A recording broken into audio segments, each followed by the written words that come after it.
Nah, halo. Di video kali ini kita akan melanjutkan materi kuliah akuntansi keuangan menengah 2 ya. Yaitu kita membahas topik investment. Hari ini kita akan fokus di subtopik yang debt investment. Nah, namun di video kali ini saya tidak ingin lanjut membahas tentang debt investment ya. Saya ingin memastikan terlebih dahulu bahwa mahasiswa di kelas ini sudah paham suatu konsep dasar mengenai pelaporan keuangan. Kenapa demikian? Karena kalau kita lihat di slide awal saya sudah disajikan ini ya, klasifikasi yang mungkin membingungkan. Di sini diberitahu bahwa debt investment dapat diukur dengan berbagai metode. Ada amortized cost, ada fair value through other comprehensive income, ada fair value through profit or loss. Bahkan yang other comprehensive income ini ada yang with recycling dan no recycling. Nah, ini apa? Nah, kita tidak fokus membahas fair value-nya ya, tapi yang ingin saya bahas adalah tentang other comprehensive income. Apa sih other comprehensive income itu? Dan bedanya dengan income lainnya itu apa? Nah, di video kali ini saya akan menjelaskan jawaban dari pertanyaan tersebut. Apa itu other comprehensive income? Kalau kita lihat dari definisi, other comprehensive income itu adalah transaksi yang mengakibatkan perubahan nilai ekuitas atau net asset. Net asset itu kan sama dengan ekuitas ya. Jadi transaksi yang mengakibatkan perubahan nilai ekuitas akibat dari transaksi yang bukan akibat dari transaksi yang bukan dengan pemilik. Nah, mungkin agak membingungkan ya jika kita pahami dari definisinya saja. Untuk itu saya memberikan contoh yang akan menggambarkan apa sih itu other comprehensive income. Nah, jadi di sini ada laporan posisi keuangan ya. Laporan posisi keuangan di awal tahun atau awal periode yang mana total asetnya adalah 5.000. Nah, jadi ada konsep klasik yang mengatakan bahwa peningkatan dan penurunan net asset atau artinya adalah perubahan nilai aset dan liabilitas ini dapat terjadi jika kita melaporkan ke laba rugi ya. Jadi, maksudnya begini, peningkatan dan penurunan aset ini pasti harus muncul di laporan laba rugi terlebih dahulu. Nah, ini disebut dengan teori clean surplus ya, surplus bersih. Jadi, setiap ada peningkatan aset, pasti itu harus melalui laporan laba rugi terlebih dahulu. Contoh dasar di sini ya. Nah, jadi di sini kita selama tahun berjalan ada pendapatan 2.000. Otomatis kita pasti menjurnalnya akan menambah aset ya. Nah, menambah aset, entah itu cash atau account receivable, ya tidak apa-apa, pada pendapatan ya. Nah, sebesar 2.000. Nah, di sini ada penambahan aset. Penambahan aset 2.000. Nah, dan seperti yang teori clean surplus tadi state bahwa pasti akan melalui laporan laba rugi. Perubahan itu pasti akan melalui laporan laba rugi dulu. Nah, makanya di sini kita akan catat pendapatan yang mana akan diakui di laporan laba rugi. Nah, di sini kita akan akui juga bebannya ya. Di sini ada beban 1.200. Pada apa? Ya, pada hutang ya. Bisa pada hutang, bisa pada cash. Tapi di sini pada hutang saja ya. Pada hutang 1.200. Sama juga, di sini akan ada peningkatan hutang. Dan peningkatan hutang ini pasti akan tergambarkan di laporan laba rugi. Pasti akan melalui laporan laba rugi dulu. Jadi ada peningkatan 1.200, pasti akan muncul di laporan laba rugi. Nah, yang kita bahas ini konsep dasar ya. Jadi mungkin kalau kalian kritisi dengan transaksi-transaksi yang kompleks di sekarang akan tidak relevan. Tapi kita pahami substansinya dulu. Jadi di sini akan ada penambahan aset sebesar 2.000. Di sini akan ada penambahan hutang 1.200. Nah, otomatis di sini belum balance ya. Nah, balance-nya gimana? Nah, ini dia. ada summary dari laporan laba rugi, yang mana laba bersihnya 800. Laba bersih akan menambah ekuitas sebagai akun return earning-nya 800. Nah, jadi balance ya. Nah, ini adalah konsep akuntansi dasar, yang mana mengatakan bahwa penambahan atau pengurangan aset atau liabilitas harus melalui laporan laba rugi. Nah, tetapi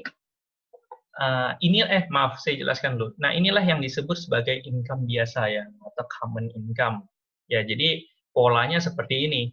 Pasti income akan muncul di laba rugi, efek dari menambah aset kita. Dan itu harus tercatat di laporan laba rugi. Nah, itu ya konsepnya. Jadi harus kita munculkan di laporan laba rugi. Nah, itu adalah konsep dari common income, income yang biasa. Nah, lantas komprehensif income itu apa? Penghasilan komprehensif itu apa? Nah, ternyata tidak semua transaksi yang menambah aset itu berasal dari operasional saja. Kalau tadi kan pendapatan beban kan sangat operasional ya. Nah, memang ada transaksi yang mengurangi aset karena transaksi pemilik. Misalnya prefer atau drawing ya. Makanya tadi definisi comprehensive income itu adalah transaksi yang bukan dengan pemilik. Nah, jadi dia bukan dengan pemilik, bukan transaksi dengan operasional, tetapi dapat menambah atau mengurangi aset. Nah, yaitu laba komprehensif atau penghasilan komprehensif ya. Contohnya apa? Contohnya adalah penghasilan-penghasilan yang sifatnya unrealized ya. Kita pakai contoh dasar, yaitu peningkatan nilai tanah. Nah, jadi peningkatan nilai tanah ini bukan dari hasil dari operasional, bukan dari hasil transaksi dengan pemilik, tetapi memang karena penggunaan nilai wajar ya, penggunaan nilai wajar. Aset kita bertambah. Nah, padahal tadi konsepnya kalau aset bertambah, maka harus diakui di laporan laba rugi. Jadi saat kita menjurnal aset di sini, pasti kreditnya harus laba rugi. Nah, karena income yang di laba rugi itu hanya boleh income dari yang operasional, maka di sini aneh, kita tidak akan mencatatnya di laporan laba rugi. Lantas mencatatnya sebagai apa? Kita akan mencatat di sini sebagai penambahan ekuitas. Nah, jadi formula dasar, ya kalau kalian lihat di sini ya, ini adalah jurnal dasar, jurnal basicnya dari pengakuan unrealized gain untuk pendapatan komprehensif ya. Tinggal disesuaikan ya, maksudnya itu kalau ekuitas aset ya ini kalau kerugian ya. Intinya pendapatan komprehensif lain itu menggunakan akun ekuitas alih-alih menggunakan akun pendapatan. Nah, jadi di sini langsung tadi kan konsepnya bahwa penambahan aset harus melalui laporan laba rugi dulu, baru bisa lewat dari laba rugi 800 ini baru menambah ekuitas, Nah, tetapi ini paket instan. Jadi laba komprehensif itu atau penghasilan komprehensif itu langsung instan. Jadi penghasilannya langsung tanpa melalui laba rugi langsung masuk ke ekuitas. Namanya apa? Ya nama bisa macam-macam ya. Ada yang menyebut other comprehensive income, other comprehensive income ya, ada yang accumulated, ada yang langsung ekuitas lain-lain, boleh. Yang jelas konsepnya adalah ekuitas. Dia adalah komponen ekuitas, bukan komponen pendapatan. Walaupun secara verbal kita sebutnya pendapatan atau untung ya, gain atau income. Tapi dia merupakan komponen ekuitas, yang mana bukan bagian dari laba rugi. Bukan elemen yang harus diakui di laba rugi, walaupun sifatnya pendapatan. Ya, nah, tetapi mungkin ini membingungkan bagi yang sudah pernah baca laporan keuangan. Pak, kok di laporan laba rugi ada malah pendapatan komprehensif lain ini atau OC ini kok masuk di laporan laba rugi? Nah, yang saya bilang, other comprehensive income ini bukan merupakan elemen laporan laba rugi, bukan komponen laporan laba rugi. Jadi dia tidak harus di-recognize, tidak diakui di laba rugi. Tetapi menurut aturan IFRS dan PSAK yang sudah mengadopsi IFRS, dia harus disajikan. Dia harus di-disclose juga di laporan laba rugi. Makanya mungkin di sini jadinya misalnya kita ada penambahan aset lagi nih. Contoh misalnya penambahan asetnya 500. Nah, ini merupakan elemen yang unrealized ya. Maka penambahan aset ini kita akui pada ekuitas. Jadi kita langsung menambah ekuitas di sini. Namanya apa? Ya contoh namanya OCI di sini. Nambah 500. Jadi sama ya, 7.500, 7.500.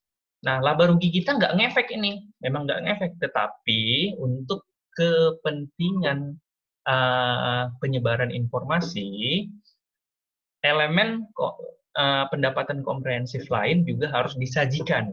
Jadi bukan diakui, tetapi disajikan ya. Bukan bagian laba bersih, tetapi harus disajikan. Jadi bedanya apa, Pak? Antara diakui dan disajikan. Saya tulis dulu ya di sini. Jadi di sini kita harus sajikan juga. OC-nya adalah 500. Maka di sini ada laba komprehensif sebesar 850 ya. Nah, bedanya apa, Pak, antara diakui dan disajikan? Nah, contoh dasar adalah dalam penghitungan EPS. EPS kan rumusnya adalah earning per share ya, laba. Nah, laba yang digunakan itu adalah laba bersih. Atau intinya laba sebelum disesuaikan dengan elemen other comprehensive income. Nah, jadi bukan kita pakai yang laba komprehensif ya, tapi kita tetap pakai yang laba bersih. Karena other comprehensive income bukan bagian dari penghitungan laba. Memang namanya income ya, comprehensive income, tetapi dia merupakan akun ekuitas. Nah, jadi untuk menjawab pertanyaan di awal tadi, apa bedanya other comprehensive income dengan income lainnya? Nah, income yang biasa, dia akan mempengaruhi nilai laba. Nilai laba ini ujungnya apa? Dia akan menambah return earning. Return earning. Nah, itu income yang biasa ya, common income. Tetapi other comprehensive income apa? Dia merupakan akun ekuitas, bukan akun income. Akun kan ada 5 ya, akun dasar, asset, liability, equity, income, dan expense. Nah, other comprehensive income ini merupakan akun equity, tetapi perlu disajikan di laporan laba rugi. Hanya disajikan. Otomatis ini tidak akan mempengaruhi nilai laba. Dan 500 ini tidak akan mempengaruhi nilai return earning. Kita tahu return earning ini merupakan akumulasi laba ya. Nah, akumulasi laba. Nah, sementara OC ini, walaupun dia sebutannya income, dia tidak menambah return earning. Karena dia bukan laba. Dia hanya akun ekuitas biasa yang perlu disajikan di laporan laba rugi. Nah, jadi paham ya perbedaan other comprehensive income dengan income biasa. Nah, setelah video ini kita akan lanjut membahas topik spesifiknya terkait dengan debt investment ya. Nah, terima kasih.